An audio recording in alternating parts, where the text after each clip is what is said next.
Here's the thing, and it's a rant a little bit. I don't know if it's a cultural thing, if it's a racial thing. I don't know if it's just a generational thing. I don't know that it's specifically something that transpires amongst women generationally, or if it transpires with men as well. Nothing butters my biscuits more. There are quite a few things that butter my biscuits, but nothing butters my biscuits more than being placed in a position to be given, let's say, adult responsibility without being given adult authority, right? This is something that I've struggled with in my personal life for a long time, and it's representing itself in my life as an adult, which is very irritating, for the plain and simple fact that, for example, the older generations want you to plan the things, right? It's events, it's birthdays, it's family reunions, it's whatever the fuck it is, right?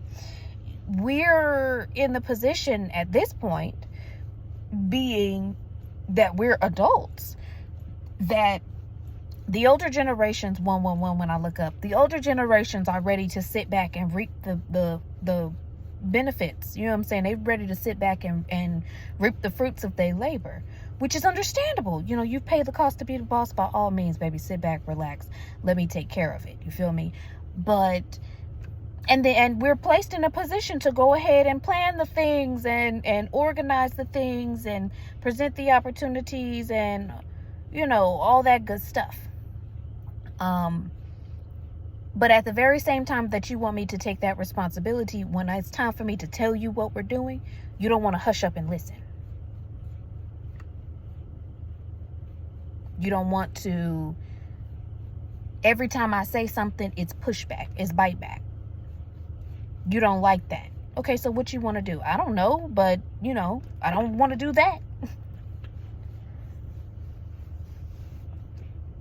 Being given adult responsibility without being given adult authority, like, we understand that you're an adult. 222 when I look up. We understand that you're an adult. We understand that you are capable of taking care of X, Y, and Z, but without being given the authority to actually do so, that shit is so irritating. That shit is very irritating. And getting to a point in my life where I realize that for what it is, puts me in a position for one of two things to transpire. Either I can take my hands off it altogether and you can do it your damn self. Or I can say to you, okay, listen, I'm somebody's baby, but I'm not a baby anymore. So either you're going to allow me to take care of this situation and you're going to sit back and put your seatbelt on and ride with me, or you going to do it yourself. What you want?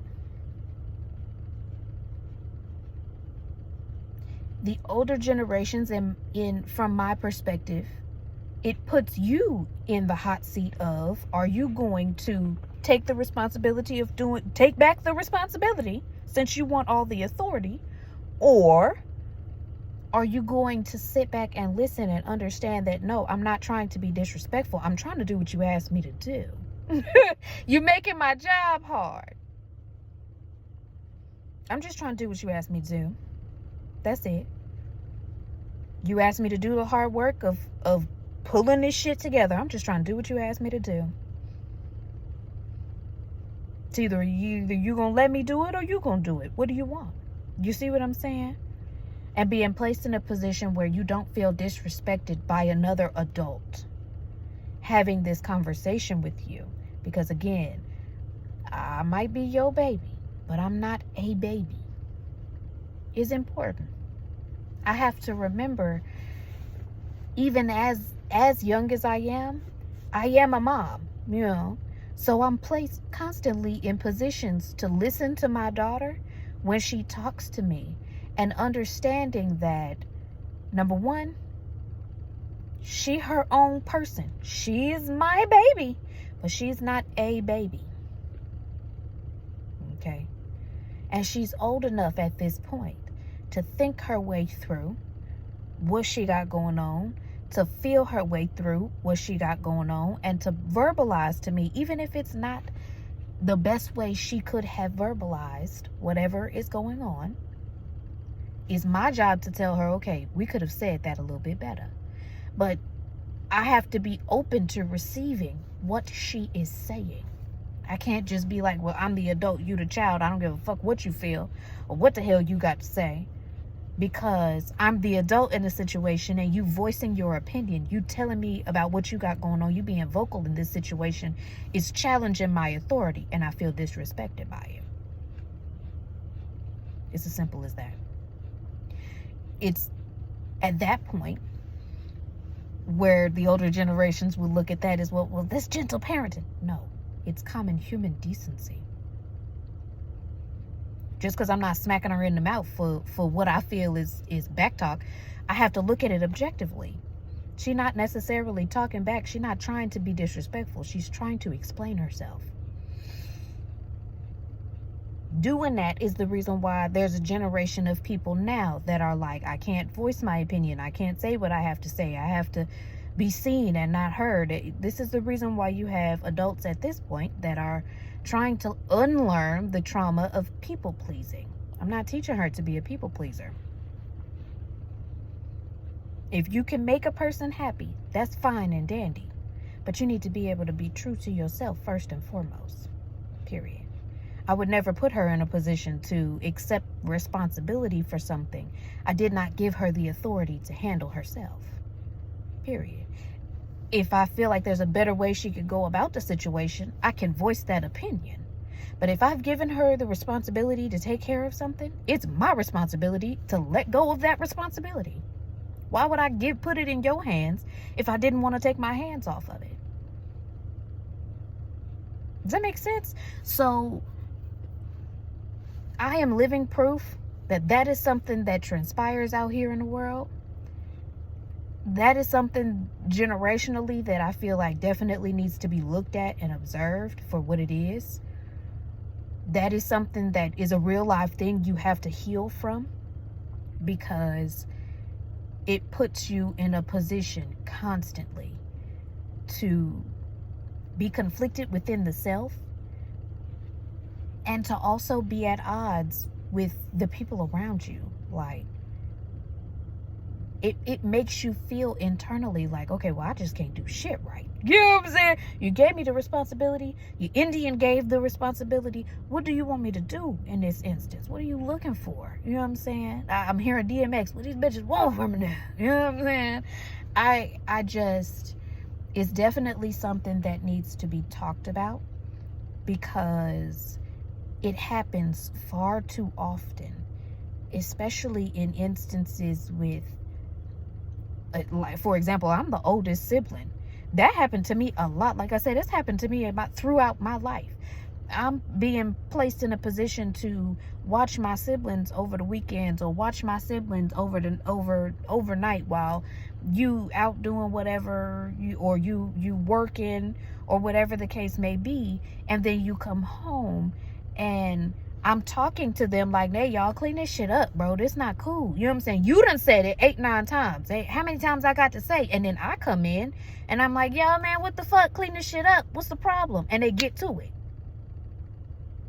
Now you mad at me because who's the mother in this instance? You know what I'm saying? You ain't got to talk to them like that whole time. I'm trying to help you out. You repeated yourself like 8 times and ain't nobody, they moving like they got molasses up their ass. You might not have used the words you might not have liked the way I spoke to them, but you see, it's getting the job done, correct? You want to give me the responsibility while you're not present, without giving me the authority. Because see, now that puts them even in a conflicted position, because now they like, well, shit, who do we listen to? She ain't hardly here, so ain't nobody listening to her motherfucking ass. But, you know, when she is here, we ain't got to listen to this one neither, because, you know, she here. You know, fuck it. The confliction. The confliction amongst the siblings, amongst the individual with the responsibility and not the authority. I mean, shit, you put that person as well in a position to get even less done, for example. Because see, now you'd have made it apparent they don't gotta listen to me. You feel what I'm saying? So when you're not here and then you come home and even less shit is done than you feel like should have been done, it's because you put them in a position to be like, well, shit,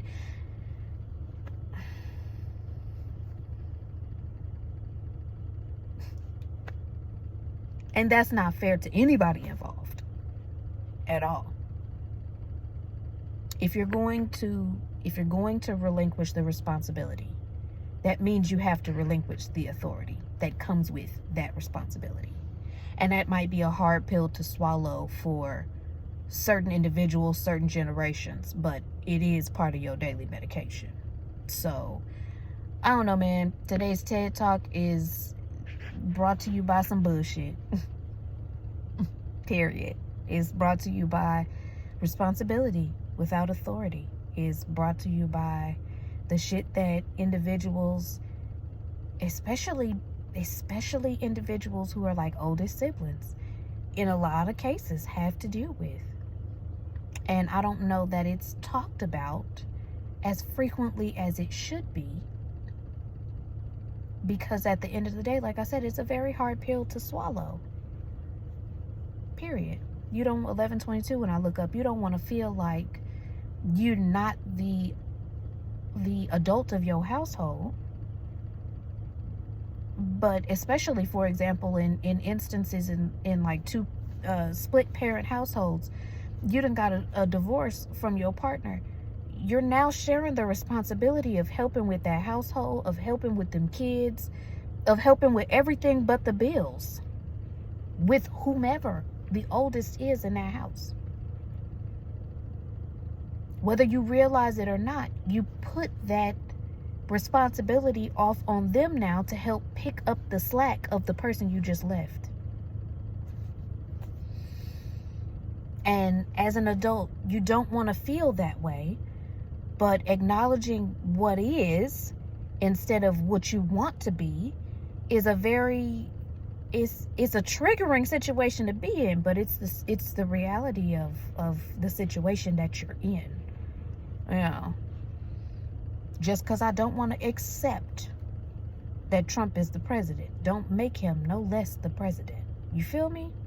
So, I don't know. I'm thankful for the situations that I've been in my past, because they place me in a position to not repeat history in that way. I'm thankful for the opportunities to correct those mistakes in the way that I move currently. I'm thankful for the opportunity to have lived through some of that shit, because like I say, you don't know what you don't know until you know it. And you can't fault somebody who don't know no better. You feel me? To break generational curses is more so to redirect history rather than repeat it. And it has more to do with the choices that you make in the way that you live your everyday life than going back into past generations and telling them where they were wrong. 1333, when I looked up just a second ago. It's more about actively making choices that deconstruct what you're accustomed to and reconstruct a new pattern, than it is going back in the past and being like, you did this and that and the third, and that's why you fucked up now. In a lot of those cases, at the end of the day, you get a lot more work done moving forward than backward in that way. So I'm just thankful. I'm thankful for the opportunity to have released the desire to correct the past in that way as well. Because I thought before, and I was standing heavy on that business, baby. That was a hill I was willing to die on. I thought before that, breaking generational curses was more about, for example, going back to my parents and being like, you was raised wrong, that's your motherfucking problem. You know what I'm saying? And that's not it did not do anything for me moving forward. It caused more confliction, because you trying to make somebody eat some food when they already full is useless. You see what I'm saying? Trying to make somebody drink some water that's not dehydrated is useless. It's done more for me to focus on how I want to be moving forward than it has for me to have tried to correct the past by getting them to change their ways. It's done so much more for me to just change mine.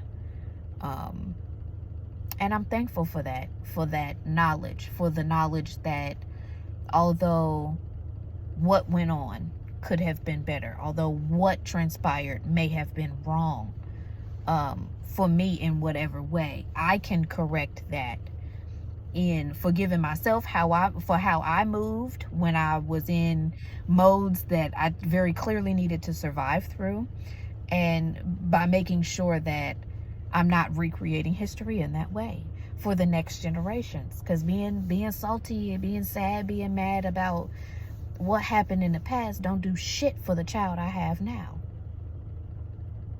You know what I'm saying? For showing this individual how to cope with and deal with those emotions, because I still deal with those emotions. It's not something that just you're like, oh, okay, well, that is what that is, so now it'll go away. No, it takes work. It takes presence and self-awareness to acknowledge the fact that A, things were what they were, B, things are what they are, and C, that there is another option. There are other choices. You know what I'm saying? So I don't know, I'm thankful. Shit could have been worse. You know what I'm saying? It wasn't all that great, but it could have been worse. And I'm thankful for the fact that it wasn't. I'm thankful for the fact that I'm able to redirect history in this way. I'm thankful for the fact that I can speak on and to the fact that this is something that fucking happens, whether or not, you're made to seem crazy or whatever the case may be, or not. You're not crazy. That shit's happening. You know what I'm saying? And redirecting, changing history is more in how you move forward than poking at what happened in the back. So, that's all for now, folks. Thank you for being here. Thank you for listening. I'm honored to have spoken. I'm honored to be thankful, to have lived through what I've been through. And most of all, I'm thankful, I'm honored to have shared the time with you. Have a great day.